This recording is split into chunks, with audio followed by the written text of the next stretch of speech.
Welcome back to my channel. कैसे हैं आप सभी? आशा करती हूँ बेहद अच्छे होंगे, मन के सच्चे होंगे, ईश्वर की कृपा से अपने सभी कार्यों में सक्षम होने की कोशिश भी कर रहे होंगे।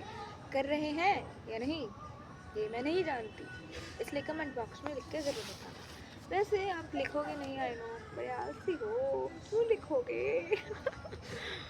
पर ये आलसीपन आपकी ज़िंदगी में नहीं होना चाहिए। कमेंट बॉक्स में ना लिखो, किसी की वीडियो ना देखो, स्किप करके चले जाओ, इट्स ओके, चलता है।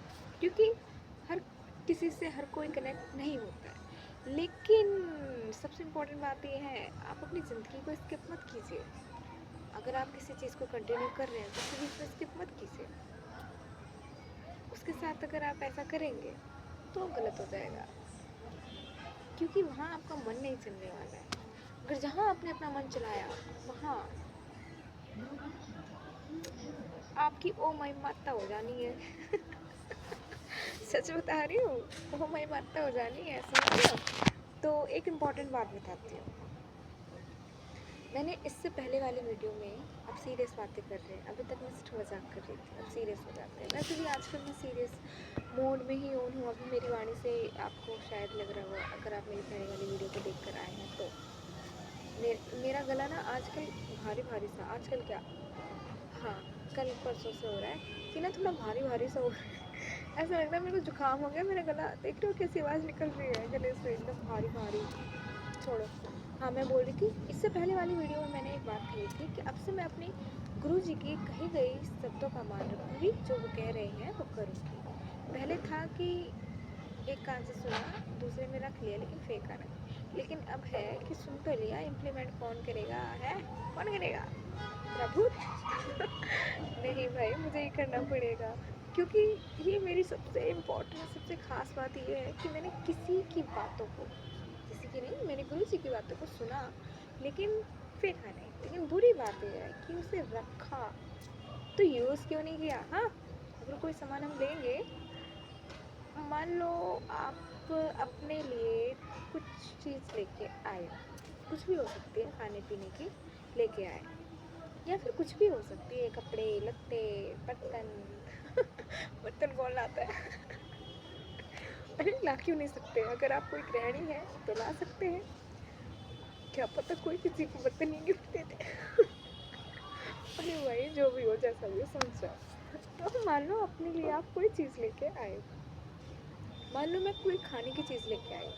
मेरा मन है कि मैं अपने लिए खाने की चीज़ लेके आ गई, मैं लेके आई, मैंने रख दी साइड में। अब मैंने साइड में रख दी, अब मैं सोच रही हूँ कि मैं ना इसको 2-3 दिन बाद खा लूँगी। ठीक है, मान लो मैं काजू लेके आई, और कोई, समझ में नहीं आ रहा क्या बोलूँ। मान लो मैं काजू लेके आई हूँ, अब मैं सोच रही हूँ उसको ना मैं कुछ टाइम बाद खा लूँगी, या फिर 2 दिन बाद खा लूँगी। वैसे तो काजू जल्दी ख़राब होती नहीं है, लेकिन फिर भी देखिएगा आगे क्या होता है। अब मैं सोचती हूँ 2-3 दिन बाद, 1 हफ्ते बाद, 1 महीने बाद, 2 महीने बाद, 3 महीने बाद, 4 महीने बाद, 5 महीने बाद, 6 महीने बाद, 7 महीने बाद, 8 महीने, 9, 10, 11, 12, खत्म कहानी। ये कैसा यार आना, हाँ? तो काजू की एक लिमिट है जीवित रहने की, यानी कि वो कब तक काम कर सकता है हमारे लिए, जब तक कि उसकी लिमिटेशन कम नहीं हो जाती है। काजू 1 दिन में कुछ नहीं बिगड़ेगा, 2 दिन में कुछ नहीं बिगड़ेगा, 1 महीने तक के भी कुछ नहीं बिगड़ेगा, 2 महीने तक के कुछ नहीं बिगड़ेगा। लेकिन जैसे जैसे टाइम बीतता जाएगा, वैसे वैसे वैसे वो मरता जाएगा, वो ख़राब होता जाएगा, उसमें कीड़े लगते जाएंगे, गलता जाएगा, और वो वेस्ट हो जाएगा, फिर वो वेस्टेज किसी काम का नहीं है। वैसे ही हमारे गुरुजनों की बातें हमारे लिए उस काजू की तरह है, जिसकी एक लिमिटेशन है, एक लिमिटेशन है, एक एक्सपायरी डेट है। जिसको हम सही समय पर यूज़ कर लेते हैं तो वो हमारे लिए यूज़फुल होगी, हम ग्लो करेंगे, चमक उठेंगे। लेकिन अगर हम उसकी एक्सपायरी डेट ख़राब होने के बाद देखें, अरे हम यूज़ कर ले, तो पछतावे के सिवा कुछ नहीं बचेगा आपके पास। आप सिर्फ यही सोचते रहोगे, काश मैंने सही समय पर इसका यूज़ कर लिया होता, तो मेरे जो पैसे थे, मेरी एनर्जी थी, वो वेस्ट ना हुई होती, और आज मैं ग्लो कर रही होती और मेरे काम आ चुकी होती। ऐसा, अगर आप चाहते हैं कि मेरे जीवन में कोई पछतावा ना हो, उस काजू की एक्सपायरी डेट की तरह, एक्सपायर होने का, एक्सपायरी डेट ख़त्म होने का इंतज़ार मत कीजिए। जो चीज़ आपके पास अभी है उसको सही समय पर यूज़ करना सीख लीजिए, ज़िंदगी सफल है। समझ रहे, ज़िंदगी सफ़र। तो मैं इस वीडियो में कहना चाहती हूँ कि मेरी वीडियो में मैं कहना चाहती हूँ, आई एम सॉरी, मैं बोलते बोलते थोड़ा ना मेरा दिमाग यहाँ वहाँ भटक जाता है, तो मैं कोशिश करती हूँ कि मैं अच्छे से बोल सकूँ। हाँ, तो मैं कह रही थी कि मेरे जो गुरुजी हैं उनकी बातों को मैंने सुना है लेकिन फेंका नहीं है, और अभी उसकी एक्सपायरी डेट ख़त्म नहीं हुई है। कैसी बातें करती हूँ ना मैं। हाँ, तो उसकी एक्सपायरी डेट ख़त्म नहीं हुई है, अभी वो बची हुई है। लेकिन जिस दिन ख़त्म हो जाएगी, जिस दिन उसका कोई महत्व नहीं रह जाएगा, उस दिन का इंतज़ार मत करना चाहिए, क्योंकि एक्सपायर होने के बाद अगर हम किसी चीज़ की वैल्यू करेंगे तो वो वेस्ट है, उसका फिर कोई महत्व नहीं है हमारे जीवन में। तो मेरे प्यारे गुरुजी, आपकी वार्तालाप मेरी ज़िंदगी में उस काजू की तरह मूल्यवान है जिसकी एक्सपायरी डेट अभी तक ख़त्म नहीं हुई है, और मैं चाहती नहीं हूँ कि वो एक्सपायर हो। जब जब तक वो ख़त्म, उसकी एक्सपायरी डेट मेरे पास आए, जब तक मैं उसका यूज़ कर लूँ। ऐसा दिन ही ना आए कि वो एक्सपायर होके वेस्ट हो जाए, ठीक है? ओके। तो हम कह रहे थे अब से हमारी गुरुजी की बातें मानने वाले हैं, ताकि उसकी एक्सपायरी डेट ख़त्म ना हो, और एक्सपायरी डेट ख़त्म होने से पहले हम उनकी वार्तालाप को मान लें, तो हम ग्लो करेंगे, चमक उठेंगे, ठीक है? तो इसके लिए इम्पोर्टेंट क्या है? तो इम्पोर्टेंट देखिए, समर्पण कहा था, क्योंकि मैं रिस्पेक्ट भी करती हूँ अपने गुरुजी की, मैं उन पे भरोसा भी करती हूँ, दोनों काम मेरे लिए बहुत ईजी है, इसलिए मुझे कोई एफर्ट लगाने की ज़रूरत नहीं है। लेकिन तीसरी चीज़ सबसे ज़्यादा इम्पोर्टेंट है जो मैंने कही थी, वो है समर्पण। यार, समर्पण मेरे लिए बहुत मुश्किल का काम है। मैं, पता समर्पण में करना क्या होता है, हमें खुद को भूलना पड़ता है और सामने वाले को अपने से ऊपर रखना पड़ता है। हमें खुद को भूल जाना होता है कि हम हैं भी। हमें इतना याद रखना है कि सामने वाला हमसे क्या चाह रहा है, उसके लिए हमें करना है, उसके लिए हमें जीवन जीना है। ये होता है समर्पण। भाई, समर्पण कोई आसान बात है क्या? एक ऐसा इंसान जो बात को हमेशा टालना जानता हो, एक इंसान जिसने कभी भी कुछ भी ऐसा नहीं किया जहाँ समर्पण हो। नहीं नहीं, ये तो गलत बात है अंजलि तेरी, कभी तूने ऐसा कुछ नहीं किया। दिमाग की बत्ती बुलाओ, झटपट दूर भगाओ। किया है, याद दिलाती हूँ, देखो। सॉरी, मैंने फिर भी उल्टा सीधा कुछ बोला ना बीच में, कोई नहीं, सुधार लूँगी आदत को। तो देखिए, अब मैं अपनी छोटी छोटी चीज़ों को याद करके आप सभी के सामने रख रही हूँ जो समर्पण से रिलेटेड है, क्योंकि मुझे लगता है कि मेरे अंदर समर्पण नहीं है ना, तो मैं खुद को याद नहीं दिलाऊंगी है कि नहीं है। अगर नहीं है तो अगर नहीं है तो खींच के लेके आऊँगी, अगर है तो याद दिलाऊंगी, इम्प्लीमेंट करना पड़ेगा सिर्फ। तो देखिए, समर्पण की बात आती है। आपको पता है, बहुत बहुत बड़ी बात नहीं है, पर मेरे लिए बहुत बड़ी बात है। आपको पता है, मेरे को खाने पीने में ना रोटी सब्जी से ज़्यादा ना चावल बहुत प्रिय है।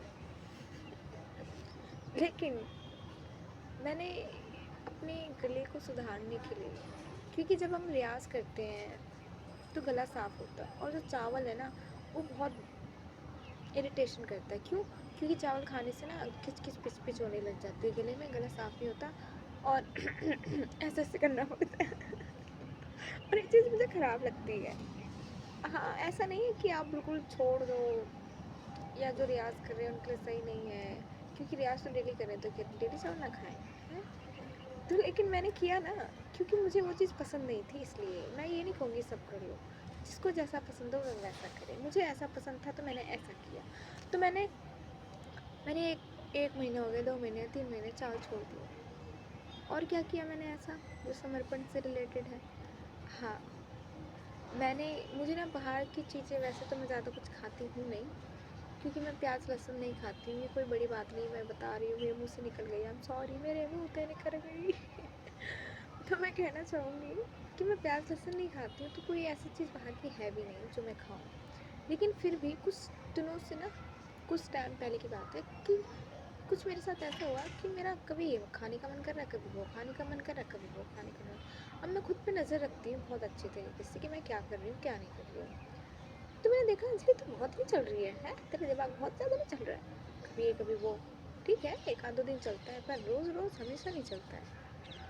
तो मैंने खुद को कंट्रोल किया कि अंजलि तू ये नहीं खाएगी। मेरा मन बहुत किया, नहीं मुझे खाना है, मैंने बोला नहीं खाएगी। फिर मेरे मन ने कहा ठीक है, खाना है, तो मैंने खुद को क्या किया, मैंने एक फ़िल्म देखी थी दंगल, उसमें जो उनके पेरेंट्स, उनके पापा जी होते हैं, वो एक नई शुरुआत कराने से पहले जो वो खाना चाहते हैं उनको ले जाते हैं कि आज के बाद तुझे खाने को नहीं मिलेगा, खा ले आज जितना खाना है। तो मैंने भी वैसे किया, मैंने खुद को कहा कि जा अंजलि तुझे जो खाना है खा, तुझे आज़ादी थी। तो मैंने जो जो मैं खा सकती थी, अब ये भी बताओ क्या क्या खा सकती थी। हाँ, तो मैंने गोलगप्पे खाए, चौमिन तो मैं खा नहीं सकती, मैंने टिक्की खाई और भी बहुत सी चीज़ें खाई जो मुझे याद नहीं है। ठीक है, ये चीज़ें खा ली एक दिन में, 2 दिन में, 3 दिन में, जो भी मैंने जितनी लिमिटेशन मैंने खुद को दी थी, बोल दिया कि अब देख ले अंजलि, ये टाइम है, जो खाना है खा ले, और उसके बाद अभी तेरी चला रही हूँ लेकिन उसके बाद मेरी चलेगी। उससे कहा मैंने ये, और फिर उसके बाद अब मेरा जी मचल रहा है कि मेरे को वो खाना है, मेरे को वो खाना है, तो मैंने कंट्रोल किया, नहीं बेटा तुझे जितनी छूट देनी थी दे दी, इससे ज़्यादा तेरे को छूट नहीं मिल सकती, I am sorry, very sorry. तो मैंने उसके बाद अपने आप से कहा कि अब तुझे ये नहीं मिलने वाला है, तो मैंने खुद को कंट्रोल किया। तो मेरे पास अभी 2 चीज़ें हैं, एक तो मैंने चावल खाने से खुद को रोक दिया, दूसरा मैंने अपने मन पे नियंत्रण कर लिया। नियंत्रण करने में क्या समर्पण नहीं चाहिए? वहाँ पर अगर मैं सिर्फ अपने आप को देखूँ कि मेरा मन क्या कर रहा है, मुझे ये खाना है वो खाना है, तो फिर समर्पण कहाँ से आएगा? समर्पण में मुझे मेरी मैं की सुननी ही नहीं है।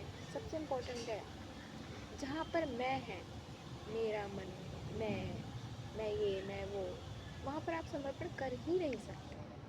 आपको भूल जाना है आप क्या चीज़ है, आपको इतना रखना है याद कि सामने वाला क्या चीज़ है, उसकी इम्पोर्टेंस क्या है।